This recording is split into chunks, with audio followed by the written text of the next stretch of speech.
านพลโทสุนทร ชัยเดช รองกองบัญชาการป้องกันความสงบเมืองวังเวียงแขวงเวียงจันทร์ได้ออกแถลงการชี้แจงข้อเท็จจริงอย่างเป็นทางการเพื่อกู้คืนความเชื่อมั่นและไขข้อสงสัยในกรณีคลิปวิดีโอนักธุรกิจเวียดนามถูกแก๊งคอลเซ็นเตอร์ดูดเงินเกลี้ยงบัญชี 4,000 ล้านกีบหรือประมาณ 6 ล้านบาทจากผลการสืบสวนเชิงลึกและการรวบรวมพยานหลักฐานของเจ้าหน้าที่พบว่าเหตุการณ์ดังกล่าวเกิดขึ้นเมื่อวันที่ 19 กุมภาพันธ์ 2569 โดยผู้เสียหายคือนายเจิงยุ้ยใบนักธุรกิจชาวเวียดนามเจ้าของร้านจำหน่ายวัสดุก่อสร้างรายใหญ่ในบ้านคันหมากเมืองวังเวียงในวันเกิดเหตุเวลาประมาณ 17:45 นาทีขณะที่นายเจิงยุ้ยใบกำลังดำเนินธุรกิจตามปกติได้มีสายโทรศัพท์ปริศนาอ้างตัวว่าเป็นเจ้าหน้าที่จากศูนย์บริการยูนิเทลโดยใช้จิตวิทยาหว่านล้อมว่าหมายเลขโทรศัพท์ของเขากำลังจะหมดอายุการใช้งานและต้องรีบดำเนินการลงทะเบียนใหม่ทันทีมิเช่นนั้นจะถูกตัดสัญญาณเพียงครู่เดียวหลังจากวางสายมิจฉาชีพรายที่ 2ก็รุกคืบต่อทันทีผ่านแอปพลิเคชัน WhatsApp โดยส่งลิงก์อันตรายมาให้พร้อมคำสั่งแกมบังคับให้กดเข้าไปเพื่อกรอกข้อมูลส่วนตัวตามขั้นตอนที่อ้างว่าเป็นการลงทะเบียนในขณะที่นายเจิงยุ้ยใบกำลังตกอยู่ในพะวงของการทำรายการอยู่นั้นได้มีลูกค้าคือนางแสงเพ็งและชายไม่ทราบชื่ออีกหนึ่งท่านเข้ามาในร้านพอดีเมื่อชายคนดังกล่าวเห็นท่าทีผิดปกติจึงรีบตะโกนเตือนสติทันทีว่าอย่าคุยต่อนั่นมันแก๊งสแกมเมอร์กำลังจะดูดเงิน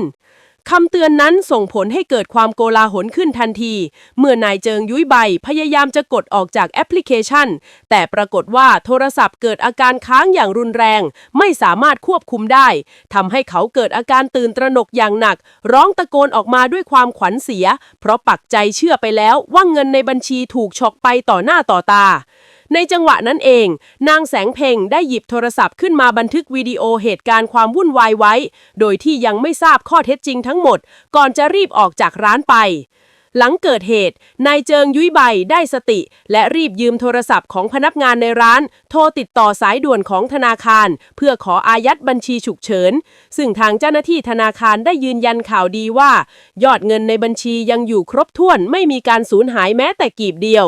และที่สำคัญที่สุดทางเจ้าหน้าที่ตรวจสอบพบว่ายอดเงินในบัญชีดังกล่าวไม่ได้มีจำนวนสูงถึง 4,000 ล้านกีบพอถัดมาอีกวันคือในวันที่ 20 กุมภาพันธ์ 2569 คลิปวิดีโอที่นางแสงเพ็งถ่ายไว้ถูกส่งต่อในกลุ่มครอบครัวเพื่อเตือนภัยแต่กลับถูกบุคคลผู้ไม่หวังดีนำไปเผยแพร่ต่อสู่สาธารณะพร้อมบิดเบือนข้อมูลจนเกิดความสับสนปั่นป่วนไปทั่วสังคมท่านพลโทสุนทร ชัยเดชได้เน้นย้ำทิ้งท้ายว่าเหตุการณ์ที่แก๊งคอลเซ็นเตอร์โทรหาผู้เสียหายนั้นเป็นเรื่องจริงแต่ยังไม่เกิดความเสียหายต่อทรัพย์สินส่วนข้อมูลเรื่องเงินสูญหาย 4,000 ล้านกีบนั้นคือข่าวปลอมโดยสิ้นเชิงขณะนี้เจ้าหน้าที่กำลังเร่งดำเนินการตามขั้นตอนกฎหมายต่อไปพร้อมกันนี้ทางการขอประกาศเตือนพ่อแม่พี่น้องประชาชนทุกท่านให้หยุดแชร์คลิปวิดีโอหรือข้อมูลที่ไม่มีแหล่งอ้างอิงชัดเจนหากพบผู้ใดฝ่าฝืนสร้างความแตกตื่นและเสื่อมเสียผ่านสื่อสังคมออนไลน์จะต้องถูกดำเนินคดีตามกฎหมายอย่างเด็ดขาดโดยไม่มีข้อยกเว้นนั่นก็คือการชี้แจงของเจ้าหน้าที่ปกส.เมืองวังเวียงทางเราก็สงสัยว่าทำไมเรื่องบางเรื่องถึงไม่มีเจ้าหน้าที่ออกมาชี้แจงดังเหตุการณ์นี้บ้างรายงานข่าวจากสปิลเดอะทีสบายดีข้าพเจ้าพันโทสุนทร ชัยเดชห้องกองบัญชาการปกส.เมืองวังเวียงแขวงเวียงจันทร์ขออนุญาตรายงานชี้แจงเกี่ยวกับเหตุการณ์คลิปวิดีโอคนสัญชาติเวียดนาม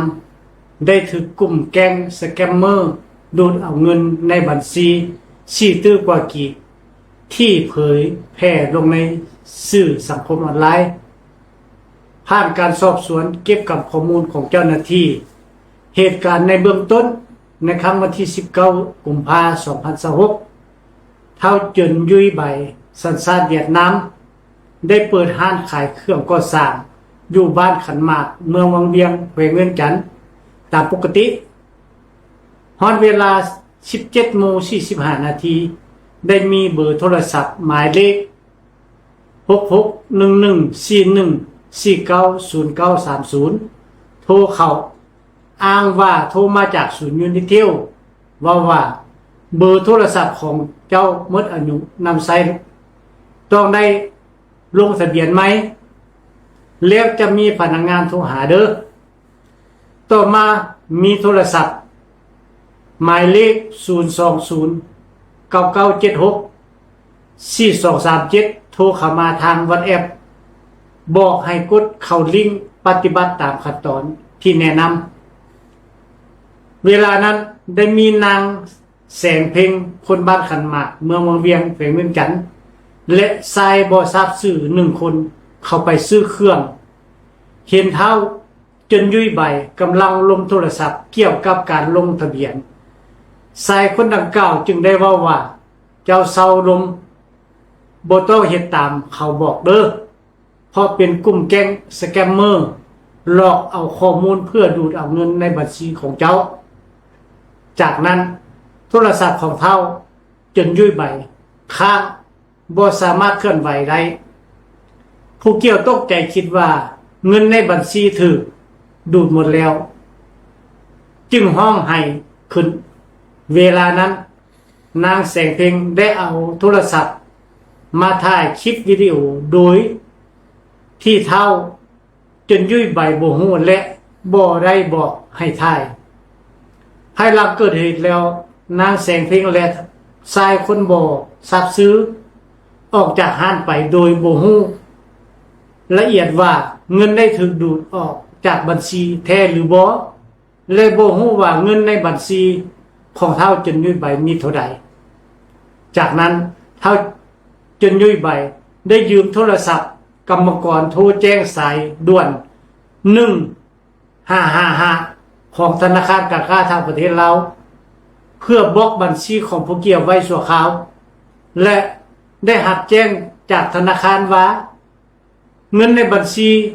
ยังอยู่ครบตามจำนวนบ่ได้ถูกเสียหายและในเวลานั้นเงินของผู้เกี่ยวแม่นบ่มีฮอด4ตื้อกีบจากนั้น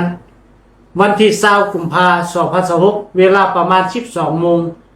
นางแสงเพ็งได้เอาคลิปดังกล่าวลงในกลุ่ม Messenger กลุ่มครอบครัวเพื่อให้พี่น้องมีสติระวังตัวจากนั้นได้มีกลุ่มคนบ่หวังดีเอาคลิปดังกล่าวเผยแพร่ทางสื่อสังคมออนไลน์ที่บ่ถูกต้องตามความเป็นจริงสร้างความปั่นป่วนให้แก่สังคมต่อเหตุการณ์ดังกล่าวเท่าจนยุ่ยใบได้ถูกกลุ่มแก๊งสแกมเมอร์โทรหาผู้เกี่ยวอย่างแท้จริงแต่ยังบ่มีผลเสียหายหยังเกิดขึ้นเงินของผู้เกี่ยวบ่ได้ถูกดูดเสียหายสี่ถือกีบคือดังกับสื่อสังคมออนไลน์กล่าวอ้างปัญหาดังกล่าวนั้นแม่นบ่มีมูลความจริงปัจจุบันคดีรายนี้เจ้าหน้าที่พวกเฮาแม่นกำลังสืบต่อดำเนินคดีตามขั้นตอนของกฎหมายดังนั้นกองบัญชาการปกสเมืองเวียงจึงเรียกร้องมายังบรรดาท่านพนักงานราชการทหารตำรวจพ่อค้าชาวขายตลอดฮอดพ่อแม่ประชาชนบรรดาเผ่าจงเสพข่าวอย่างมีสติรับข้อมูลจากสื่อมวลชนทางราชการเท่านั้นให้หยุดเซาการส่งข้อมูลที่บ่ถูกต้องผ่านสื่อสังคมออนไลน์สำหรับบุคคลใดที่เผยแพร่ข้อมูลบ่ถูกต้องบิดเบือนใส่หายไปสีด้วยรูปแบบต่างๆต้องถูกดำเนินคดีตามระเบียบกฎหมายขอขอบใจนำสื่อมวลชนเมืองวังเวียงที่ได้มาเก็บกำแถลงข่าวนำกองบัญชาการปกสเมืองเวียงในครั้งนี้ขอขอบใจ